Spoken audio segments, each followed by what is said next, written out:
Bertahun-tahun jadi misteri teka-teki penyebab meninggalnya Ibu Siti Hartinah Soeharto, istri mendiang Presiden Soeharto, akhirnya terkuak. Berbagai spekulasi miring terkait penyebabnya wafatnya Bu Tin dibantah oleh mantan Kapolri Jenderal Purnawirawan Sutanto. Salah satu yang dibantah adalah maraknya isu yang menyebut Bu Tin meninggal dunia karena kena tembakan dari salah satu putra tercintanya yang bertengkar rebutan proyek. Itu adalah rumor dan cerita yang sangat kejam dan tidak benar sama sekali, tegas Jenderal Sutanto. Seperti diketahui, hari ini tepat 27 tahun lalu, yaitu 28 April 1996, Bu Tin Soeharto meninggal dunia. Penyebab meninggalnya Bu Tin Soeharto kala itu penuh dengan misteri. Salah seorang mantan Kapolri memberikan kesaksian terkait peristiwa tersebut.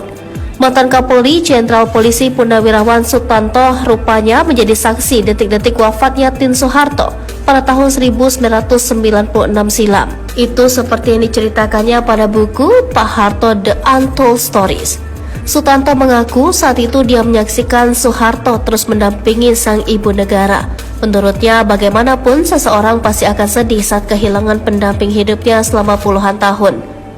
Ibu Tin telah banyak berkorban dan menemani Pak Harto dalam suka dan duka, ujar Sutanto. Namun, dalam keadaan itu Pak Harto tetap nampak tegar, tenang dan tabah, sambungnya. Beberapa hari pasca peristiwa itu, Sutanto melanjutkan, beredar isu mengenai penyebab meninggalnya Bu Tin. Isu itu menyebutkan Tin meninggal karena dua anak lelakinya, Tommy dan Bambang, saling berebut proyek mobil nasional. Keduanya pun terlibat baku tembak. Satu di antara tembakan kemudian mengenai Tin. Itu adalah rumor dan cerita yang sangat kejam dan tidak benar sama sekali, beber Sutanto. Saya saksi hidup yang menyaksikan Ibu Tin terkena serangan jantung mendadak, membawanya ke mobil dan terus menunggu di luar ruangan saat tim dokter RSPAD melakukan upaya medis tambahnya. Oleh karena itu, Sutanto pun berharap agar masyarakat tidak termakan rumor tersebut. Saya harap jangan sampai rumor tidak benar itu tetap dipercaya oleh sebagian orang yang hingga kini terus menganggapnya benar, ujar Sutanto. Sutanto memang pernah menjadi ajudan Soeharto dari tahun 1995 hingga 1998. Satu di antara kenangan yang masih diingat oleh Sutanto adalah saat dia menjadi saksi detik-detik wafatnya Tin Soeharto. Saat itu dia baru saja menemani Soeharto memancing di Anyer pada Jumat 26 April 1996. Ketika Soeharto sedang memancing, rupanya Tin sedang berada di sentra pembibitan buah mekarsari. Menurut Sutanto, saat itu Tin terlalu asyik dan bergembira melihat sejumlah tanaman yang sedang berbuah di tempat itu, sehingga dia pun kurang memperhatikan kesehatannya.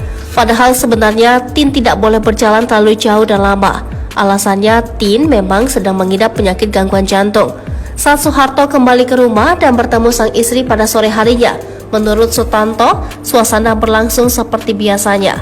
Meski demikian, kala itu Tin tetap harus terus beristirahat karena kelelahan. Namun sesuatu tiba-tiba terjadi pada Minggu 28 April 1996 dini hari, tepatnya sekitar pukul 4 waktu Indonesia Barat. Baru pada Minggu dini hari sebelum subuh sekitar pukul 4, Ibu Tin mendapat serangan jantung mendadak, kata Sutanto. Seperti dikutip dalam buku Pak Harto The Untold Story. Saat itu sang ibu negara terlihat sulit bernapas. Oleh karena itu Tin kemudian dibawa ke RSPAD Gatot Subroto. Saya melihat dokter kepresidenan Hari Sabardi memberi bantuan awal pernapasan dengan tabung oksigen. Saya sendiri turut membawa ibu negara dari rumah ke mobil dan selanjutnya ke RSPAD. Saat itu selain Pak Harto, Mas Tommy dan Mas Sigit ikut mendampingi, sambung Sutanto. Sejumlah upaya medis untuk menyelamatkan Tin pun dilakukan oleh tim dokter meski pada akhirnya Tin wafat. Sekitar pukul 5:10, Ibu Tin menghembuskan napas terakhir dan meninggalkan berbagai kenangan kepada seluruh rakyat Indonesia, kata Sutanto.